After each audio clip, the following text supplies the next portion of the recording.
everybody, and welcome to today's video, which is going to be a spoilerific discussion of all things The Last of Us Part 2. The game is finally a real thing. It's tangible. We have it in our hands. It's been a myth and a legend for so many years. I remember playing, I don't know, Uncharted 4 probably online. Could it have been Uncharted 3 online? Perhaps. And talking about this game and when we might actually be able to play it, and saying the words 2019 and 2020 seem like a far distant sort of futuristic vision, and now it's real. Now I've played it. When am I going to play The Last of Us Part 3 if there is one? I don't know. Will I be 40? Perhaps. That is a worrying thing that's starting to happen in video games. These games are getting so good that the gap between them is terrifying. How old was I when The Last of Us Part 1 came out? I don't like calling it The Last of Us Part 1. I was 22 and I played the next one at 29. So imagine if it takes 10 years for another one. I'll be 39! Be well old. Well, not really, but it just seems like, quite a lot might have happened in my life. If I'm still sitting here in this space at 39, something has gone terribly wrong with my life. So let's all hope and pray that doesn't happen. But you're not here for this. You're not here for my existential crisis. You're here to know what I thought about The Last of Us Part 2. But I didn't want to just give you my opinion, because this game has it's caused some controversy in the gaming industry, sort of thing. The community, so to speak. There's very diverse opinions. Some people love the game, 10 out of 10 masterpiece. Other people think it's the worst thing that's ever graced a console. I don't know. I'm somewhere in the middle. I get what Naughty Dog are trying to do. I didn't enjoy the game per se, but I respect and appreciate the story they were trying to tell and how they did it in the medium of a video game, which is what I think Naughty Dog wants to do. They're always trying to not push the boundaries. That sounds, well, maybe they are, to be honest, because I think there's certain things in a video game that you can't really achieve in the medium of a book or a film. Holding the controller and being a character is different to just imagining putting yourself in the shoes of a character, because you're actively participating in the activities, which I think why I have such a conflicting opinions of the game is because it was making me feel all these, it made me feel frustrated, it made me feel angry, but I think they wanted me to feel that. And overall, is that a good experience? I mean, personally, no, because obviously you don't want to be feeling those feelings. But I do think it's an achievement that the game was able to do that. I don't know. I have so many feelings, so many thoughts. It's hard to sort of wrap them into words. I do think about the game a lot, just from that perspective. But I don't want to just talk about my view, because I feel like we could have a more interesting conversation if we get some other people into the mix. So I've called in my good friends Manij and Tristan, members of our little podcast club. We're taking Podcast Club live for the first time ever, and so they're going to come into the conversation, and this is literally us three. We normally sort of meet up and just talk about video games. Especially, we used to meet up for lunch, but now we have to meet up in the virtual space. So I asked them if they wouldn't mind if I cut out our conversation that we had about The Last of Us Part 2 and dropped it in here, and they were very cool with it. So thank you guys for being part of the conversation. I think that'll make for a more interesting video rather than just me saying why I didn't like the game more than they did, because they really liked the game. So that's why I wanted that sort of diverse of opinion going off. So without further ado, let's kick it over to Podcast Club with Manij and Tristan and myself, and very spoiler heavy right off the bat. So if you haven't played the game and you don't want to be spoiled, then I'd say come back later and you can always check it out then. So Last of Part 2, what did we think? Let's go find out. Right, yeah, T-Lou, what I was saying to Trizzy, I don't know if you caught this, Lucy, was it's very difficult. I don't even know where to begin with T-Lou. There's been so much discussion since the release, so many bloody Spoilercast podcasts, reviews, discussions that have come out since launch. I don't even know where to start. For me, I absolutely love the game. I might as well kick things off. Okay, go for it. I just personally, I really, really enjoyed the game. And I remember discussing with you guys on a previous session about, I was a bit off-put by the violence aspect of it all. I just thought it was too graphic. It was a bit too much in general. And was that when you were playing it, or just in the before when I saw the latest marketing? The marketing in the run up to the launch, especially that Clipper Wings one. That was a bit much. Yeah, it's horrible. It's absolutely horrible. And I think obviously the whole kind of real world situation that we're in right now does not really make you want to play a game like this. That's what my mindset was beforehand anyway. And when I actually played it, it was fine. They made it it sucked me in enough into the game world for me not to think, oh my God, that's so violent, I don't want to play it, blah, blah, blah. And it helps that the game runs beautifully well. Like, honestly, gameplay wise, okay, let's just move away from the story for a bit. Gameplay wise, I'm sorry, it's probably one of the tightest, most, perfect games gameplay wise I've ever played. Like, everything felt amazing, everything controlled very, very well. I absolutely loved it. And obviously storyline, I think that's where the majority of the discussion tends to happen. I don't know how you felt about it though. So wait, what's everyone's quick? So you really liked it. What did you think, Tristan? Yeah, I really liked it as well. It was like, I wouldn't say it was like an enjoyable like playthrough, I guess, like as far as like from an emotional level. Yeah. But I think on the second playthrough, I had like a renewed like enjoyment of the game as like the game elements, and that was similar to, I guess, how I felt in the first one, really. Because I almost did it opposite. Like in the first Last of Us, I played, the hardcore mode to get the trophies, and I enjoyed not having listening mode. But in Last of Us 2 to get the trophies, I'm like, oh, screw it, I'll bump it right down to easy and just like put lock on and just run around and like don't bother with stealth and just do things quickly. And like that made me play the complete opposite way, because I'm always going to stealth everything if I can. I think they made the listen mode less effective, actually. Yeah, I feel like they did too. Like sometimes I was like, it's not even worth using it. So I was like, I can't see a damn thing, because before it really outlined all the enemies, but this time it was just a little sort of blobs. And I was like, it's not really that helpful. Guys, that's where the high contrast mode comes in handy. Like, that mode is amazing. I absolutely loved it.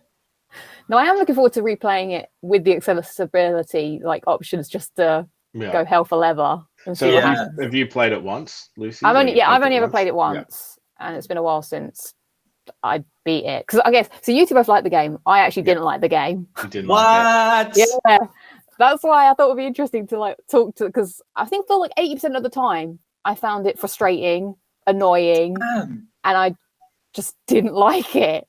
Yeah. What parts did you find frustrating and annoying?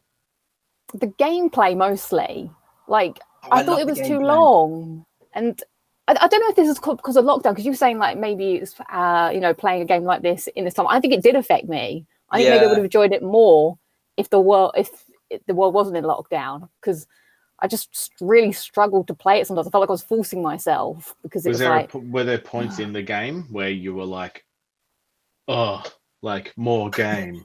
More like, death and violence. But like, was there specific points? Because I remember, like, personally, I felt like this is a bit long, and like just to start getting into story stuff is like when day one flashes on the screen when you take control of Abby, I was just like, I'm gonna have to play this whole bloody thing. Like, I'm gonna have to do this again. Like, I just knew instantly. Then I'm like, this isn't just gonna be just like short little. Okay, let's figure out what she was doing. It's like the entirety of what I've just played. It's essentially like two, maybe three Last of Us like ones rolled into one game kind of thing. Tristan, how many hours did you put into it at the end of your first run through? My first run through was probably. It was close to 40 hours, I think. Yeah. Mine was... I run around corners and that sort of crap. Like, I don't mainline anything. But, yeah. No, fair enough. Mine was, 33.5. Lucy, how many hours did you have? Only like 24, 25. Noob. I'm joking. It's because I started to just get a bit fatigued with it all towards the end. Yeah, I get that. Yeah, I found the combat sections, there was too many of them. Like, I just wanted to get to the next story beat. And then when we were exploring, I do like the exploring, but again, like, there was a certain bit where you were Abby, and it was like, we need to get to the aquarium. And I was like, oh, we're going to have to walk that entire way. And it's just going to be filled with just annoying combat bits, which I can't be bothered to play anymore. Just exploring. And I was just like, I know that's the game, but I just wasn't feeling it. Yeah, but if you're not feeling it, then you're not feeling the game. Yeah, I get that. I started to run past encounters. Like, I'd get to them, and I'd start stealthing, and I'd be like, oh, someone's seen me. Oh, well, boop, boop, boop. Oh, look, there's the exit. Let's just see if I can run all the way there. And I couldn't at some of the times. I was like, I love that. Boop, boop, boop, boop. That's a relevant play style. Know what I mean? It is. Like, if you were doing something in real life, like, if you're just trying to get from A to B, you don't need to like sneak around and kill every single Yeah. person that's there to do Open it. all the drawers, guys. Yeah. That's how I rationalised it. I was like, do I really need to be in another fight? Nope. If I could Yeah. just escape it and just run past and leave them all in the dust, then that's what I'm going to do. Yeah. Because I'd already played I felt like there wasn't enough change, and it just felt like padding for padding's sake. Like they just needed to put these things into on the way, but I was like, it's unnecessary. I find that really interesting, Lucy, because I'm literally the opposite when it came to all the different encounters in the game. I absolutely lived for them, honestly. Like every time there was a section which was a bit more open, not open world, but like what I found good with this game, like the element of verticality. Like there was all these different levels and enemies were up here, down there. And every time I approached one of those sections, it was like, I love stealth games, by the way. So this is you know, important context. Same. And every time I had these encounters, I'd treat it as like I was Solid Snake or Sam Fisher.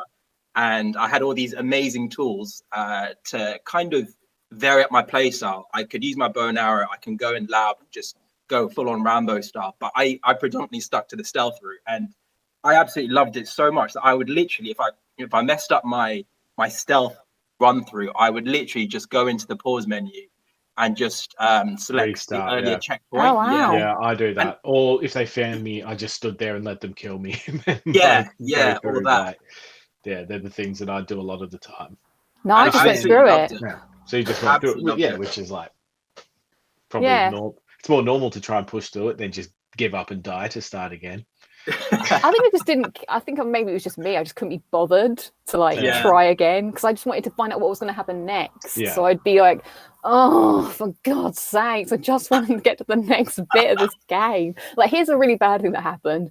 I actually quit playing the game, and because I was like, I can't be bothered to play it anymore. It was the bit at the end where you're at the resort, and it was the final fight. But I didn't realize it was the final fight.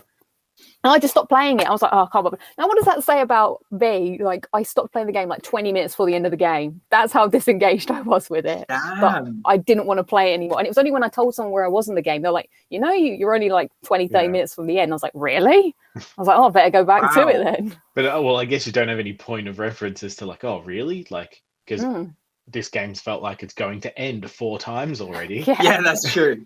It had so serious true. Lord of the Rings syndrome. Like, yeah, like, I literally was thinking Lord of the Rings, Return of the King. Yeah, where it had like multiple potential I liked endings. it, but I was like, yeah, it's one of the most ballsy games I think of, like the decisions they've made within the game to just like, I mean, I don't know. No, I definitely respect the story game yet or not, but I thought this, like, I understand why they made it so long to pack that story in, because I feel like if it was only like 2 days with each character, they would have been trying to cram, I guess, too much into that. Yeah. But I really enjoyed the, like, Ellie going through, doing what she does, then like flipping it around onto Abby and going through and like playing as Abby, knowing what has already happened. Just adds this like when you first meet the dog that you had to kill, and you're just like, oh shit, they really rammed that home. And then like just everyone else you're meeting, and you're just like, okay, I get what they're doing here. This is very good. But at the same time, I was like, I can understand why some people would not dig this, because it just hasn't been done in games before. Like no, it's true. Because personally, coming out of the first one, I'm like, well, I think Joel made the wrong decision, kind of thing. So like my whole lens on it is like, Joel made a selfish wrong decision, and like Ellie had never been given the choice to make a decision for herself, kind of thing. And I was totally on board with the Joel decision, by the way. I think that's interesting that you didn't agree with it, because I was like, no, I'm saving this kid. I don't care. I'm with Trizzy. Because this was like lots of people hated Abby for like, you know, the death of Joel and like you are meant to all hate that sort of stuff. But I didn't like her like when that happened or anything. Yeah. But I came around to her quite quickly after seeing like Ellie's progression. I was like, okay, like Ellie's like pretty messed up. Like she's not coming back from this in a positive light anytime soon anyway. But when it got to Abby and like, you know, seeing that it was like the surgeon was her father and that sort of stuff, like making everything like a lot more understandable there. and then like she constantly doesn't push further than she has to. Like she's always like the amount of time she lets Ellie go is insane. Like, but I just really liked the way they did it. Like even the boss fight, reminiscent of that annoying in the restaurant, walk on the plate David fight. Like that with Ellie, I still enjoyed that because like it felt like a throwback, but at the same time it was a lot smarter, like using the bombs and like all that sort of stuff. I thought it was very interesting the way that they did it. Yeah, no, I liked Abby too. You liked Abby as well? Yeah, more than Ellie. Yeah, agreed. Yeah, by the end I of the did game. as well. By the end of the game, like, and especially like the choices, like when Ellie, like after the farm. Oh, there we go. It's the. Is that Lucy? Spoiler alert! Spoiler alert alarm. I think it's a bit late. Yeah, like when you're at the farm and like Ellie's deciding to go, and you're just like, I was just sitting there with my controller, just going, "What are you doing, you idiot!" Like it's such a simple decision, but yeah. And I thought that was when the game might potentially end as well. I was like, okay, they're going to leave it there, and then maybe have some DLC or something to pick up the story where it left off. But no, it was full on 50% more game to come. The game could have stopped so many times. Like it could have stopped when she was sitting on the tractor with the kid. Could have stopped that scene, by the way. Yeah, that scene was good. It could have stopped when she was like longingly looking at the map on the table. Yeah, like all that sort of stuff. Like. Yeah, it was. I don't know if it would. I don't think it would have been better because I quite like what they did with it. Yeah, because I liked seeing another part of, like I liked being in California rather than like the wettest place on the planet. But, some urban forest. But yeah, like seeing a dry like space was quite good. And I liked all the sunburn infected. I thought that was a nice touch. Yeah, it was cool.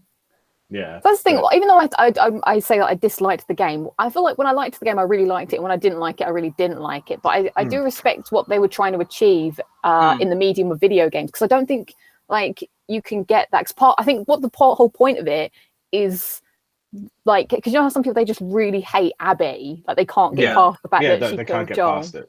Right. Yeah, I think that's a really interesting. Like you can't do that in a film, I don't think, because they're giving you the opportunity to play as this character, and if you still at the end of the game don't like her, maybe that's not if it's good or bad, but maybe it's a reflection on you. Like, can you forgive this person despite seeing that they are a normal person with a normal life at the end of the game, or not? Are you going to stick with Ellie? And like, is loyalty to the characters that you know and love more important? I don't know. I just think it's an interesting. I think the whole game is sort of asking you, can you forgive? Like, the characters, and I think that's really cool. Yeah, that's why it was a ballsy move, like making you play as Abby for like half the game. Like I was just like, okay, like I know they've made people, you know, you play as Ellie in the first one and that sort of thing, but like it was very ballsy. I agree. I think I felt like it paid off personally. Yeah, no, I agree. I think the story was really good. I think I'm not gonna lie, when I first realized I was gonna have to play the second half of the game as Abby, there was a definite like moment of drag to it. I was like, oh, for fuck's sake, are you serious? Like, I thought I was coming up to like the peak of the game, and I was really enjoying it. And then I realized there's this whole other side of the story that I need to play. And I don't mind that. As you said, Trizzy, it's a very ballsy move, which I appreciate, especially in the medium of video games. That just doesn't happen. And I thought more typically what they could have done is, rather than having one chunk Ellie and second chunk Abby, I think typically they could have done it where you kind of given more like slices throughout. So you play as Ellie for a bit, and then you go back into Abby for a bit, and then Ellie, and just back and forth a bit more. I thought the whole chunking, like 2 chunks, was a bit. It was definitely a drag initially. By the end of Abby section, I loved her style. Like all the different like movements and items that you get as Abby, for example, was enough of it like a refresh. You know what I mean? Yeah. Towards the end of it, as you guys mentioned, I was much more like empathetic of Abby than I was Ellie, 100%. Yeah, no, to the point where I was playing that final fight, and I wanted Ellie to die. Like I literally put the controller down and was like, you don't deserve this, but I don't want to kill Abby. You're the one who's going around killing all her friends, and she's let you go at every opportunity. Now I get that it's Naughty Dog that they could have had Abby kill people, but then that would have made you hate Abby more. So they probably were more in favor, like, hey, Abby's a nice person. But I do think it's interesting that Abby got her revenge and she was able to move on from it. But Ellie didn't get her revenge, and maybe that's why people are like, But at the end, I was just like, no, Ellie, this is too much. She's let you go countless times. Yeah. And I get it. I get that, you know, she did kill Joel or whatever. But also, after everything she's been through, she's malnutrition. She's got this kid now, and you still want to kill her. I was like, I can't even. I was just so frustrated. It's interesting that you feel like Abby is like, you know, got her revenge, and it's like that's kind of fixed something in her, because I felt like throughout, like, because even after she'd killed Joel, she was still having these like flashbacks to finding her father, and like, you know, thinking about how she reacts with like scars. Like they mention how like, you know, she's killed like tons of scars, and then like it's almost she's like out to redeem herself like right away from day one. She's trying to like she's just trying to find what was her boyfriend guy's name. Owen. I didn't like Owen. Yes, I didn't like him. I didn't like I loved him. No. I was always like, oh my god, I can't wait to go back to my hot, not on-off boyfriend. Such a bland character, I think. I didn't like him. I enjoyed it, and I was like, I love the bit of the aquarium with those two. And when they like, even though it was a bit bad when they got it on, I was kind of like, well, it's gonna happen. I kind of wanted it to. See, I didn't like him purely because it's like they clearly had something. We don't really know like how that fell apart, other than her being more fixated on, you know, trying to find Joel. But like, like they were clearly into each other. I don't get like why he would just be with someone else. And then when he was with someone else and was having a kid, he just like didn't seem to care that much. There wasn't like, much of a relationship like between Mel and Owen, was there? No, I didn't feel anything between, which is why I was just like, that was weird. He's like just they the felt baby annoyed daddy, at each you other. know? Yeah. But yeah, like that's why I didn't vibe with him. Yeah. But like I was just like, the other characters so are good though. Like it's nice that they made me not like him. It's like the same way of like Lev was like an awesome character, like coming in, like that introduction and like everything about this like character arc just makes me feel like if they do a part 3, like I'd be far more excited to play a part 3 that heavily just features like Abby and Lev. Yes. Like, trying to like find the Fireflies or something like that. Like that would be something I'd be interested in, and it almost feels like a hopeful thing that they're trying to do, rather than like it makes sense that it'd be like, you know, the first part, second part being like revenge, and then like the third part being that with Abby and Lev, like a hopeful thing, and then like giving Ellie an opportunity to redeem herself. Like I don't know, maybe she goes to try and find the Fireflies and like give herself in to like they're probably still trying to find a cure, and like her end, like her redemption is her like essentially letting herself die to like help everyone find a cure. Like that would be kind of like how I'd base a story in a third part. But That's one thing that you touched upon, Triz, which I find really interesting, because the fact that Ellie is immune, obviously, I don't think there was enough of that in part 2. That was one thing I was a bit annoyed about in part 2. I thought they would really kind of go into that and lean into it a bit more, but because whenever they did, I can't remember when they did it in part 2.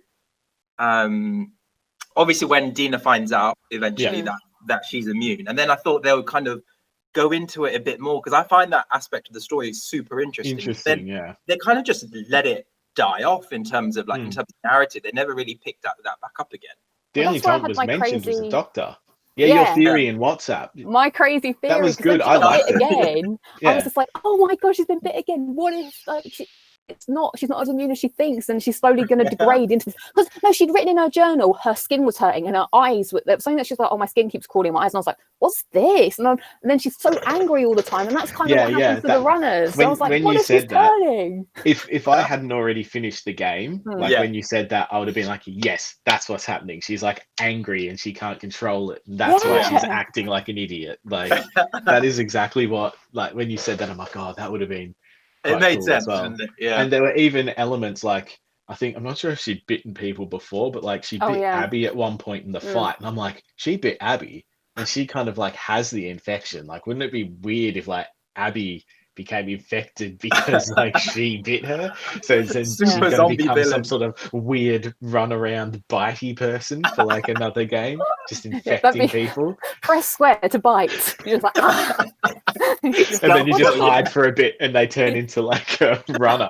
Well, there was a bit of people were wondering what was happening to David, because she bites David in the first game and he starts getting a bit erratic in that fight, and there were some people like looking into it being like, maybe she has infected him, but this was before anyone had really like decided if she can infect people. But some people were thinking that maybe she could. But then she talks in her book about that she kissed a girl and like, oh, she was really worried that she was going to turn or something, but it turns out she hasn't. Oh, really? I didn't know that. Yeah. So that was a nice bit of that's another thing I want to talk about is the flashbacks. Oh my god, those were my favorite part of the entire game. Like Ellie's birthday made me so happy, and every time one of those flashbacks happened, I was like, I want to play that game. I don't want to play this game.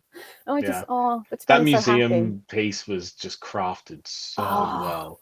Like, when you got there and saw the dinosaur, did you climb up the Manisha's here? Oh, Manisha's there twice. Hello.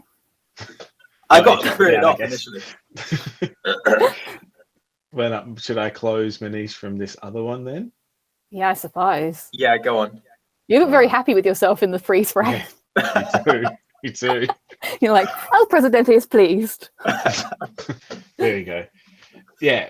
Did you guys, when you got to the dinosaur at the museum, did you like run up the dinosaur's back and jump off its head into the water? The first playthrough, guys, I admit I didn't know you could climb up the dinosaur and then you can jump off. I was like, damn it. And then I saw it in like a YouTube video.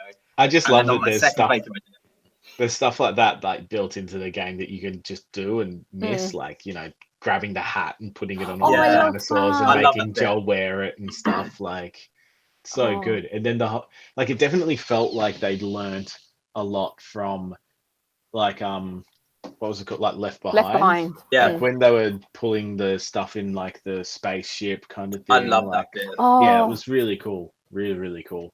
They were definitely the best parts of the games for sure. Yeah.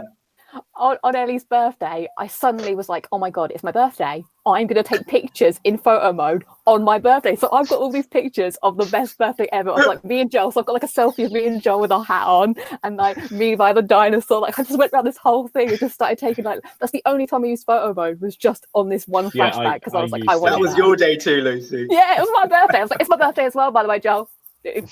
But I was in character and I was like, what did you think of that bit at the end where that was really cool, that creepy bit when it's like, they did not suffer, I will use their, like, you know, it's a bit of a fake out. Yeah, that was cool. Creepy, that was cool. I like that because that was like scary, but it wasn't anything, because I was like, what are we gonna find, and it was just nothing. It's stuff like that where on a second playthrough, when you know you don't need to be scared of something, you just like blaze through it. But like I go so slow in those sections because like there was a lot of jump scares in that game. Yeah, I think. And I'm go on. Oh no, I was just gonna say, and the other flashback as well that she had where she goes out with Tommy and Joel, but that was quite nice. But I was also like sad that there wasn't more, because I was like, oh, this is gonna be part of the game that I'm really gonna like. But there was only just those 2 or 3, I think. I think one of them might have just been a cutscene actually. But yeah, I really enjoyed those moments of the game because it was Joel and Ellie. That's why I liked the first game. Yeah. No, it's funny though because it did like, even though I think Joel made the wrong decision in the first one, like it did a good way of cementing like how much like he cared. And it was pretty heartbreaking seeing him like at the dance when he goes up to that like I hated bigger that guy and was just like annoyed, and it was clearly like the first time he talked to Ellie after she awkward dad kind of thing. And he's like, and he looks like, look, I'm trying to protect you, but when she's talking to him, like his face was just like broken. Like he I felt just so bad was for him. so sad. And yeah, I felt bad for him there. The And that facial last animation off scene the hook. as well, Yeah. with when they're on the porch and you see Joel. Yeah. I love it when you see Joel's like lip quiver. Mm. The animation and the voice acting is just unparalleled in the video game. Honestly, it was fucking amazing. Like it got. Yeah. I don't tend to get emotional at a video game. I'm just like, oh, I'm playing a video game. This is not real life. But when I saw that scene and Joel was like tearing up and things, I was like, Jesus Christ. Yeah, I will say Yeah, every it's good. cutscene, I was like enthralled. Like I was always like, I think that's why part of me I got frustrated with the gameplay is because I just wanted to get to the next cutscene because I was like, I really want to know what's going to happen, and I would always just like be totally 100% like in the cutscene, but then I'm like, oh no, now I've got to do all this stuff. But yeah, the animation and like stuff, I was just like blown away when I also, you know what, within the first 10 minutes of playing the game, this is how like sad I guess, like as soon as like Tommy comes to that place and he touches like Joel or whatever, he's like, oh, good job, and I was like, wow, at least they can touch and hang out with each other in this world. Literally that crossed my that was the first thing I thought. I was like, damn. But oh, Lucy, bless you. Silver lining, yeah. I mean, I guess overall, like, it's weird because even though I say I don't like the game, I do like thinking about the game a lot. Like, it has left me with a lot of thoughts, and I would again say, like, what was your favorite part? If you had to pick a favorite part of the game, what was your favorite moments? Or like, mine's the flashback and the bit in the hospital with Abby. Like, I really enjoyed the whole story of finding out the patient zero. Patient zero kind of thing, That Rat King fight was so good as well. That was really cool. Usually bosses are big letdowns in games for me. Like most of the time I'm like, just don't bother putting a boss fight in. Like I'm fine with not having something with like a massive hit bar that you just have to continuously whistle away at. But like the animations and the way that like it pulled off into like a weird stalker bloater thing, I was just like, horrible. This is cool. The use of stalkers in this game again was brilliant, like especially the ones that popped out of the wall. Guys, that was going to be my highlight. I know it's quite not a massive part of the game, but when you're in that office block and you first come across the tension in that section was fucking unbelievable. I loved it because, as I said, big stealth fan. I'm also a big Resident Evil fan, and this game reminded me a lot of Resident Evil 2, especially with the Rat King. And when you get those, what they called again, the stealth ones? Stalkers. The stalkers, yeah. When you first see them just like munching over this dead body and then they all like scuttle away, I was like, Jesus Christ, I'm in for like a moment here. And it was it was so good. I love that. Like the level of tension and the gameplay for you to just kind of weed them all out this office building was amazing. That made me jump as well when they would come out every single time. Like, even though I knew it was going to happen, I'd be like, which one of you is going to come out the wall? And it would always get me. I'd be like, oh, damn it. Did you not shoot everything in the wall before getting up to it? That's what I did. If I had a crossbow or arrows, I'd just shoot it in the head before getting anywhere near it if I saw it in a wall. Oh. And I just shoot something and there's just nothing, just a waste of ammo. You know, I was like, damn it. But at least sometimes you get your arrow back. That's why I was like, I'll just use the arrows. So I hope nobody saw that, me just shooting a wall. How embarrassing. Just put that back in my backpack. But guys, I don't think I've told you, I have picked up the whole second playthrough trying to get the platinum thing again, because I did give up initially when I realized I missed out on some of the little trading card thing, collectibles. And I'm still loving it. I'm not gonna lie, I'm still loving it. Just playing it a second run through. I am skipping cutscenes now. Like I'm only doing it for like the encounters, because as I said, I love it. And then collecting all the collectibles, basically. Nice. And you don't want to live through those horrifying cutscenes again. Yeah, no. Yeah, exactly. It's too much. It's too much for me. I think the only kind of upbeat moment for me in the game was probably that moment when they're in the farm. I loved it. I thought it was a beautiful scene. Like, with the baby and Dina and the kind of like happily ever after kind of ending that you think you're going to get. And apart from that, the whole game is quite bleak, Lucy. So I can kind of see where you're coming from in terms of why you didn't want to pick it up. Like it's only the very beginning when you see this whole nice community and they've got a nice little pub and restaurant and cafe, and they've got like a whole nice, just a nice environment. And then after that, it just all goes fucking downhill, really.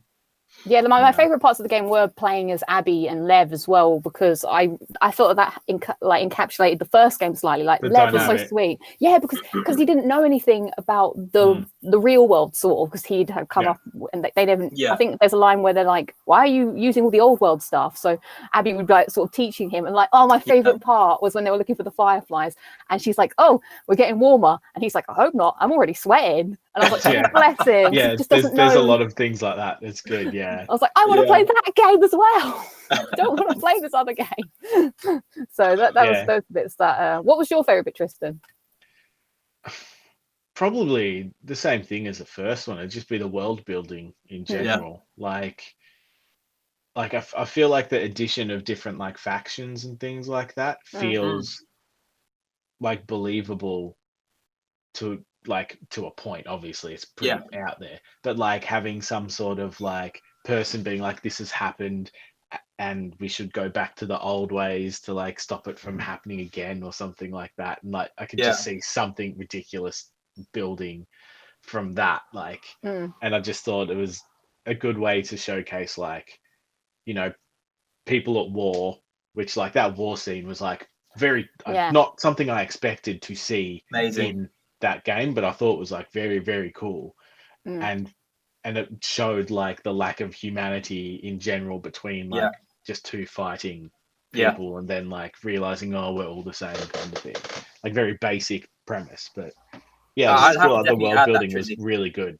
Yeah, like the way they even navigated space differently, like with the sky bridges and all that sort of stuff. Like it just allowed for very interesting writing decisions like from there. Like even when you get to like California and then it's like you've got like the Rattlers and like they are like, you know, using people for slavery and stuff like that. And it's like, and like you look at all their gear and they're wearing like police like bulletproof vests and like they have police issue like weapons and stuff like that. So it's like, is that saying that like the police force in that region took control because they had, you know, access to weapons and stuff like that? Like just little things like that like the things that aren't hit over the head with, that you can like read into and kind of think about yourself, is what I like about that game for sure. Yeah, no, fair enough. I think, as I was saying earlier, I think the bit that you described when you're kind of on that horseback and you're going through that kind of burning village type thing, I think I definitely have to add that to one of my favorite scenes, because I remember when I was playing through, I was literally just mouth was open. I was like, Jesus Christ, this is amazing. I couldn't believe I was playing this game.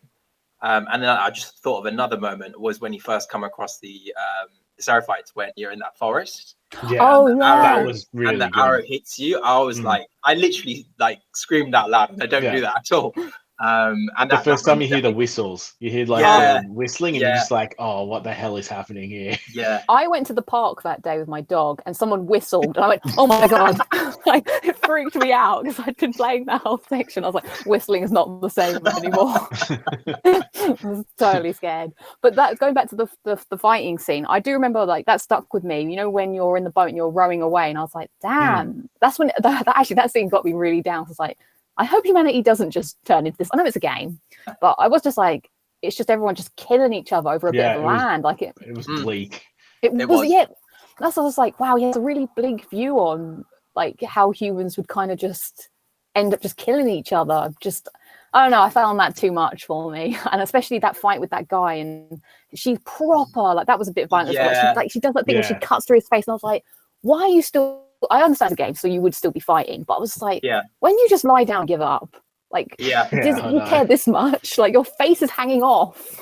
And it was just a bit, It was one of the few times in the game where I was actually feeling like, okay, this is just getting a bit stupid now. Because I feel like one of the things I like best about this game is like, it doesn't, like, it respects the gamer, do you know what I mean? Like, it's quite realistic in the way that, you know, stealth kills might take a bit longer. They're not just a one-hit quick thing. You hear the sound effects, you hear the blood in their throat and stuff. So I like those little details. And I thought that fight, when you come across this big-ass dude, and you're just literally hacking away at him, it felt like he had like as Tristan mentioned earlier, like it felt like he just had a health bar, and you're just slowly making your way to 0 health. And I was just like, okay, this is too gamey for me now. It just feels over, you know. But that was it. Apart from that, as I said, 99% of the game, you know, everything about it, the story and the pacing, I was well into it. You know, it never kind of got me out of that mind frame where I was like, that's not realistic. Oh, that feels a kind of bit too gamey. You know, everything felt like a triple A. It didn't feel like a game really. It felt like I was watching a really good series or something, or a really good film. It didn't feel like it definitely had that feeling, and I think that's why it's being spoken of in like podcasts and just general gaming media as like that's what people are talking about, the story. Like they, you know, they'll mention the gameplay and things like that, but it's pretty much like people are, I didn't like the story, therefore I didn't like the game, or I love the story, therefore I like the game, which is very new. Like it feels, even after playing it twice and watching someone play through it a third time, to like seeing them experiencing it, it was just like, okay, like, yeah, they're very different experiences. Like at the moment, like Amy started Assassin's Creed Odyssey because she's wanting to like play some like RPG games. And like see what they're like, and she was just coming off The Last of Us, just like she's just like, why are there so many words? Like, why are they saying so much stuff? It's just like weird and disjointed, and the acting's like terrible. And I'm like, I'm like, you got pretty spoiled with like The Last of Us is like probably the best acted video game I've seen. So like, don't expect everything to be that quality. Yeah, no, it's Yeah, true. no. I think that matters so much as well, because when you see, I don't want to just pick on Ubisoft games, but the likes of Far Cry and Assassin's Creed, like when you see cutscenes, for example, and you see two characters attempting to look at each other and track each other, the eyes aren't following them. The eyes are like just dead straight. They're just dead eyes, basically. And it's so apparent in those types of games. And I think, as you say, Tracy, The Last of Us just pushes quality and production levels through the fucking roof. And for me, that, I don't know why that's really important. And I find it strange that I agree that storyline is really, really important for a game like Last of Us. And I think that's what gets people talking.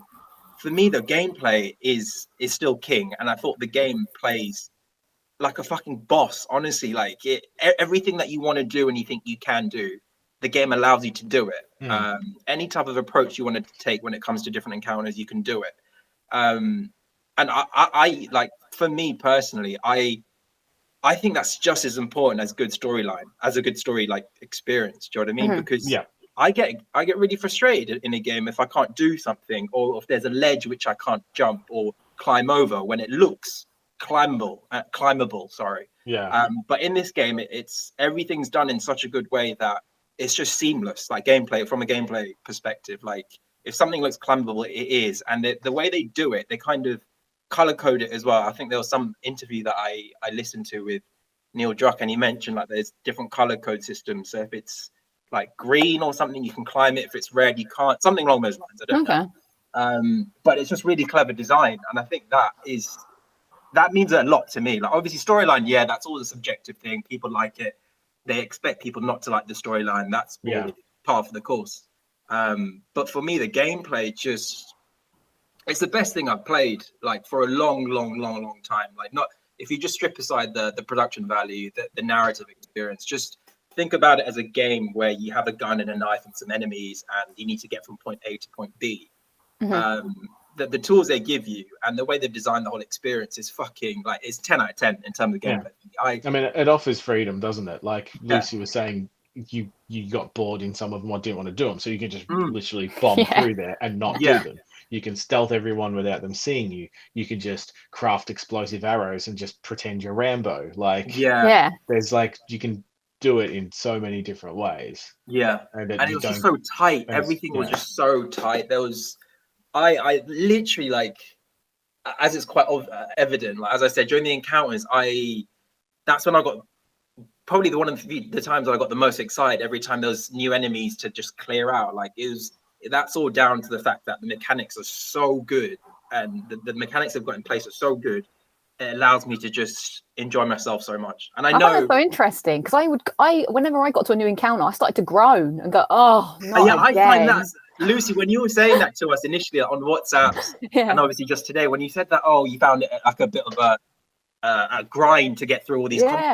I'm the complete opposite. I loved every single one, apart from that big ass henchman when you're in that burning village that we talked about earlier. Every other encounter, I loved it. I absolutely loved it.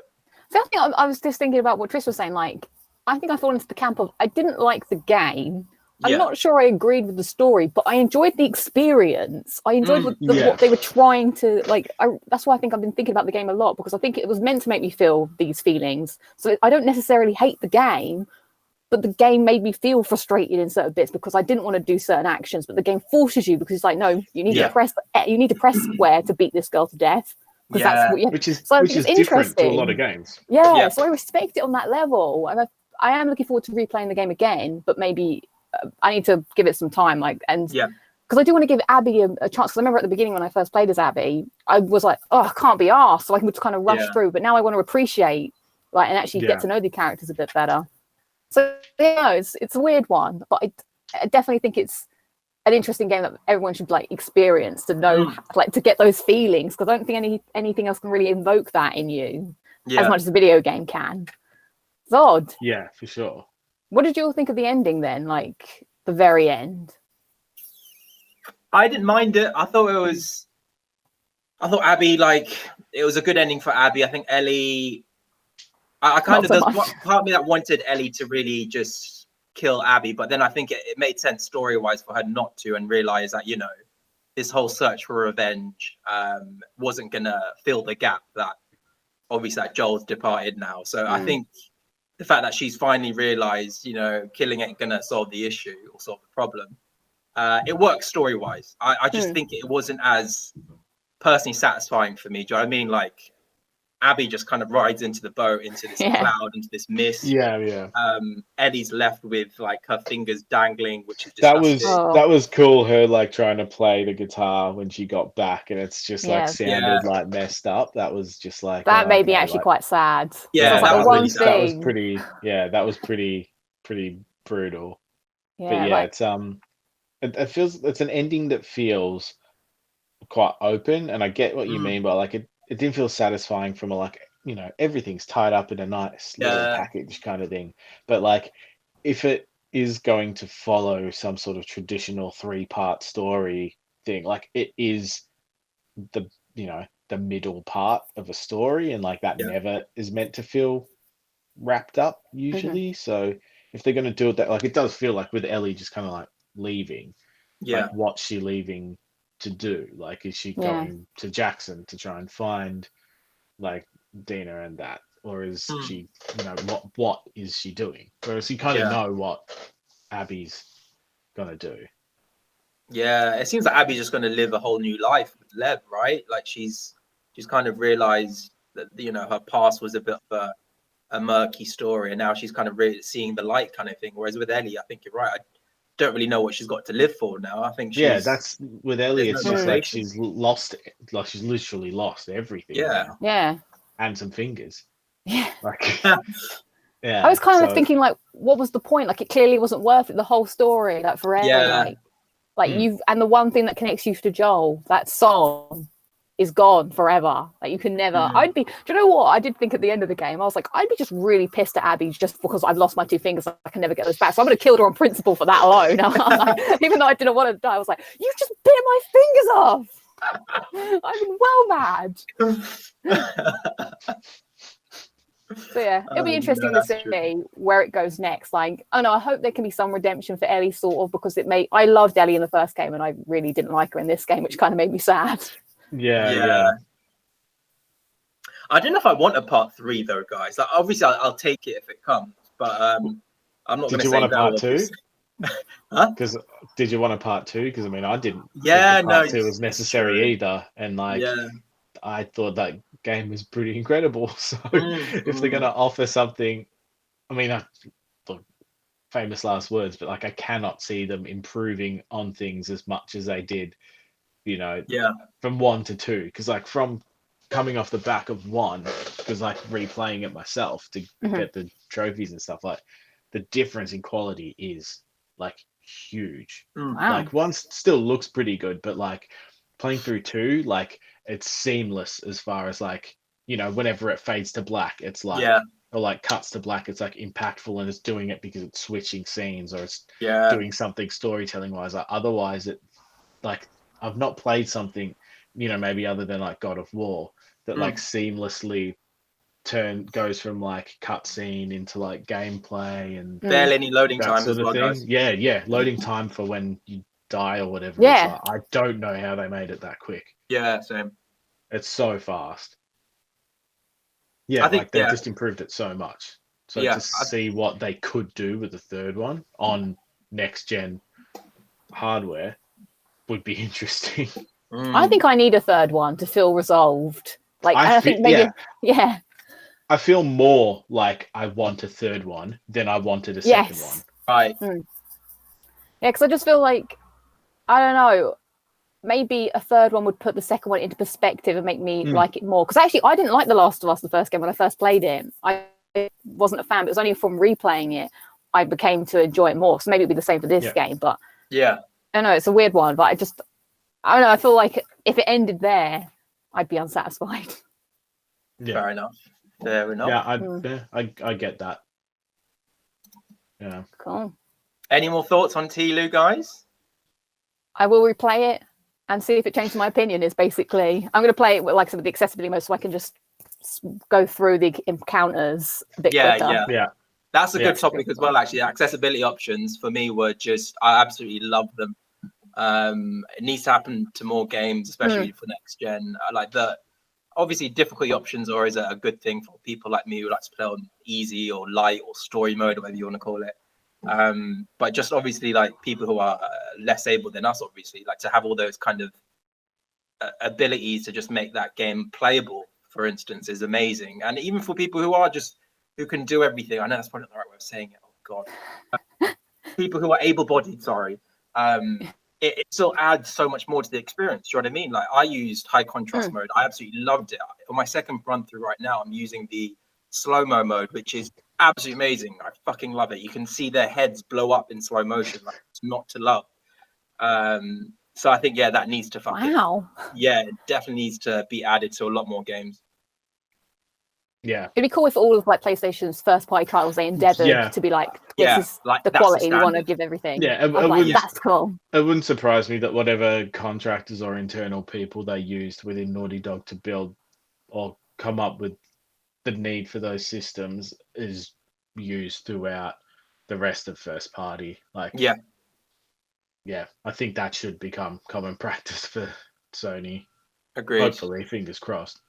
Yeah, no, I think you're right, Tracy. I think someone mentioned at Naughty Dog that they were speaking to other studios to basically share the work, so that it's not going to be a really difficult task to just make sure these options are in a game. Because I think typically it is quite difficult if you build the game initially and then you have to then try and retrofit it. It's going to be harder to do, obviously, than building it with certain things in mind from the ground up. Start. Yeah. Okay, no, fair enough. So it looks like we all had quite, varying degrees of fun with the game. And I think, I guess we should talk about the next topic on the agenda, because we are already an hour in, guys. I mean, that was always going to happen, I think. Yeah. Were you still equally as excited to talk about it, Lucy, even though you were like a bit down definitely. on the game? Which is why I wanted to talk to you two, because I wanted to hear the other opinion, because that's what I'm saying. I like the idea of the game. I really like it. It has me thinking a lot about it. So I maybe think that some of my experience might be because of just where I am at the moment in the real world, put a dampener on my enjoyment. So I think that's unfortunate. I spoke to a friend recently and he said, I didn't need bonus depression in my life. I love that. Yeah, I mean, it is I don't need to pay for more depression. So I was like, that's a vibe. Feel it.